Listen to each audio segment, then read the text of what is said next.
muri yeZimbabwe ndadzoka nyaya sefu Kasukuwere I think vazhinji takaita kuinzwa right. Zviri kuitika apa ndezvekudai so timu iriri nyaya dzavo ukadziteerera ka pane inonzi language yemapolitician ukaiteerera so unotowanzotanga kutowanzwa kuti ava vanoona kutokusimbisana pavanhu so pane zvavanotaura vari pachaunga pavanhu. Inini chinhu chandakatanga kubata ndechekuti sefu Kasukuwere ataura kuti ivo ndo vakavakisa parliament yeZimbabwe kuti Mnangagwa wai ari kuda kuzobuda achipemberera kunzi akavakisa chinji asiri yakaivakisa ndasingazvizivi hanzi even plan the way yakadesignwa iri izvo zvovakufara world class nchini kuti Kasukuwere ndiye akatoenda naye necho kuna Mugabe akatondoti right iyi ndo ningirikini yatiri kudai akachuza iye ikanowiriranwa vakaenda kucabinet ikanowiriranwa zvikapasiswa zvakadaro ndobva vapa plan kuchi kumachina bva vatanga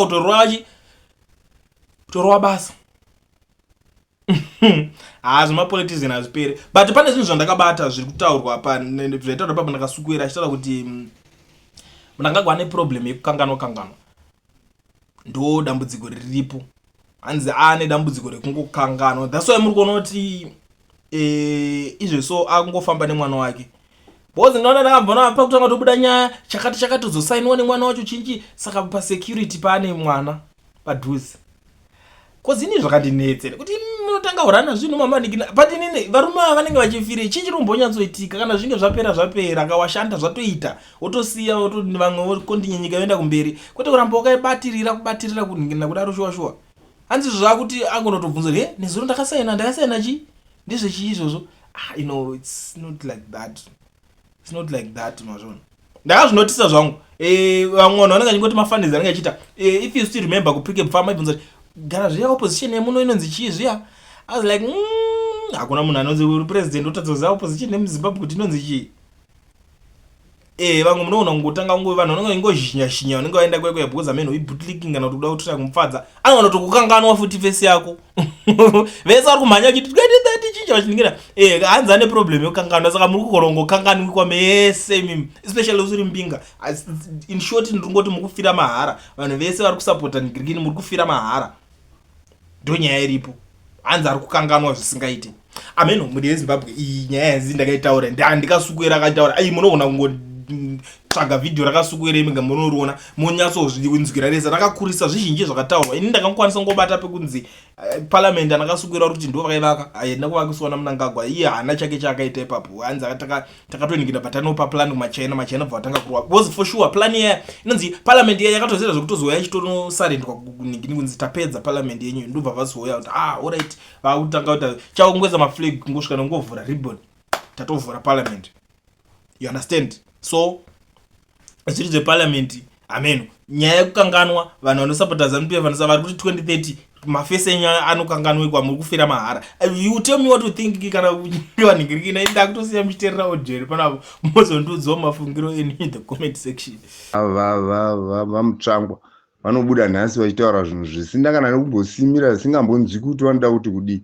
Nhasi unondo kwamunotudza zvokuti taida kuti navageza vanga vari manager wangu tichiuya unoza zvimwe zvinhu so tichiita zvemaini. Hakuna nyika inoita maini muno muZimbabwe inobudisa simbi muAfrica mese sesu tinokombitana naChina.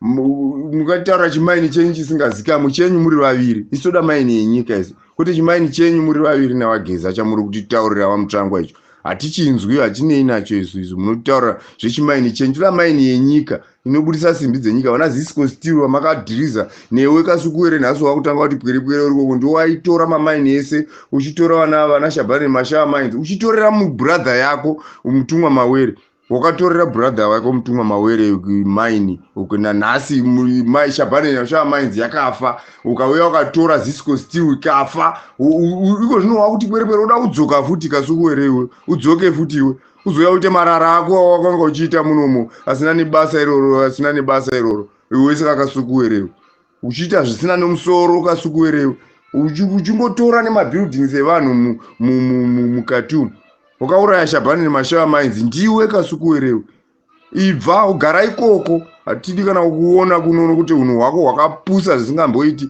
muZANU-PF yese ndiwe mumwe munhu wewe wakauraya nyika zvokupedzisira iwe unopopota chii uri koko kunhasi panapa wakauraya nyika kusvika yapera. imi vana mutangwa makutaura zvechimaini chenyu chisina nebasa, munobudisa simbi dziripi dzamunobudisa? ticha kusvika 20 years 40 years dzichipera muchingoti ticha manguva ese makamusingatitaurira. ndo vision 2020 yamunotaurira iyoyo kuti mamoda kuzoita zvindozvo. zvese zvinogona kungoitwa nani unouya, munongosiya manyora pasi kuti emu yedu yanga iri yokuti unoteera unongoya achipinda achiita izvozvo. taura zvevision 2020 chisora takangomirira zvinhu zvisingaitiki. makore ese aya mamusingaiti zvisingaitiki sei vamutsvangwa mutinyaremi? Varume, ndakataura kuti panodiwa solution ende yakasimba. Kana mabvisa ZANU-PF, kana mabvisa Mnangagwa netimu rake, musaisa ZANU-PF, musafa makaisa ZANU-PF. Kubvisa ZANU-PF, isa ZANU-PF. That is totally wrong, because machemera muri kuita nhasi aripo muri kuda kugadza achingopinda unoita the same. Ende pfungwa dzangu inini sokufunga kwangu zvaida kuti zvitaurirano zvakasimba. Kana mafunga kuti vanhu vaende mustreet vamobilize tibvise Mnangagwa neZANU-PF, then toisa anoita anopiwa temu kuti wewe haupedzi temu haipedzi. Temu yako ndeyo 3 years uchitonga. Nometa unogona sei hagoni sei, 2 years 3 years foko. Unozouya naye esitara yana Mnangagwa yokuti handoda kutochita constitution itonge kusvika 2030 vanhu vachitambura nenhamo. Nyika yose yakazara navafumi varombo. Nyika yakazara navafumi varombo. Vana vakaenda kuchikoro havana chavanoita, vanopedzisira vakundokurwa makumbo ari maguma kwedzi. Ende mamwe mbavha dzacho mapurisa iwawo namasoja. Mbavha dzacho mapurisa namasoja. Endike nokataurira Mnangagwa netimu rake, pangobuda gomba vanoti ndepavo, gomba rangobuda chete vanoti nderavo. Kana munhu wavakamaka vakakona kukuuraya kana kukutumira vamwe vanhu, vanokudza kuti hauna permit yokuita ichi. Kune vamwe vanhu vavo maChinese from Ukraine, Russian, wherever they are mining in Zimbabwe, mapermit acho havana. But iwewe mwana weZimbabwe ukati undomaina usina permit, vanokutorera. Iyo yagara iri tsika iriko yokuti African continent vakaona munhu ane ganda jena vamubvunzi bepa kana permit. Chero ukaenda kupi havamubvunzi bepa kana permit because of the skin. Inini munondibvunza bepa kana permit because of my skin, but you are my brother. Vanhu ndo vakakuisa ipapo. Iwawa uri kuti une bepa here kana kuti une permit here yokumaina kana kuti permit yokuita business.